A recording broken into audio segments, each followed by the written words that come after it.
Hi అండి. చిన్ని చిన్ని మీల్ మేకర్లతో ఒక సింపుల్ స్నాక్ అండి. తక్కువ టైంలో ఎంతో టేస్టీగా ఉంటుంది ఈ స్నాక్. మీరు కూడా తప్పకుండా ట్రై చేయండి. చిన్న మీల్ మేకర్లను తీసుకొని వాటర్ పోసి ఒక 5 నిమిషాలు నానబెట్టండి.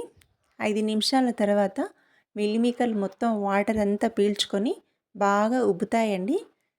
ఉబ్బిన తర్వాత వాటిని పక్కన పెట్టుకొని బ్యాటర్ కోసం ఒక కప్పు మిల్ మేకర్లకి ఒక ఎగ్ తీసుకుంటున్నాను.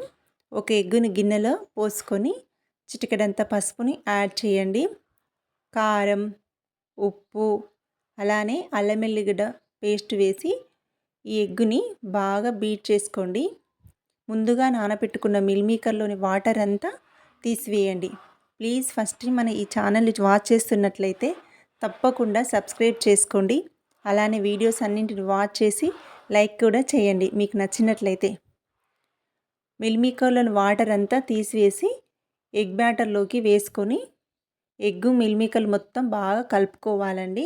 మిల్ మేకర్లకు బాగా పట్టివ్వండి. డీప్ ఫ్రైకి సరిపడా ఆయిల్ని గిన్నెలో పోసుకొని స్టవ్ మీద పెట్టి ఆయిల్ హీట్ చేసుకోవాలి. ముందుగా కలిపెట్టుకున్నటువంటి ఈ మిల్ మేకర్లని ఆయిల్లో కొన్ని వేసుకుంటూ గోల్డెన్ కలర్ వచ్చేదాకా ఫ్రై చేయండి. స్టవ్ని మీడియం ఫ్లేమ్లో పెట్టుకోండి. హై ఫ్లేమ్లో పెట్టకండి. హై ఫ్లేమ్లో పెడితే పైన ఫ్రై అయ్యి లోపల ఫ్రై కావండి, ఉడకవు.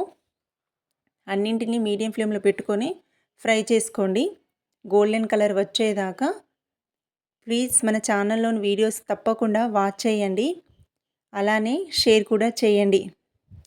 కమెంట్ బాక్స్లో కమెంట్ చేయండి మీకు ఎలాంటి రెసిపీస్ కావాలో. అన్ని మిల్ మేకర్లని బాగా గోల్డెన్ కలర్ వచ్చేదాకా ఫ్రై చేసుకోండి. ఇలానే రెడీ చేసుకున్న మొత్తం బ్యాటర్ని అన్నింటినీ ఫ్రై చేయండి. ఈ మిల్ మేకర్లని మనం టమాటా సాస్తో సర్వ్ చేసుకుంటే చాలా బాగుంటుందండి. ఫ్రై చేసుకున్న మిల్ మేకర్ల పైన కొంచెం ధనియా పౌడర్ చల్లుకొని ఉల్లిగడ్డలు టమాటా సాస్తో సర్వ్ చేసుకుంటే చాలా టేస్టీగా ఉంటుంది. తప్పకుండా అందరికీ నచ్చుతుంది. Please support me my channel Sukku 27.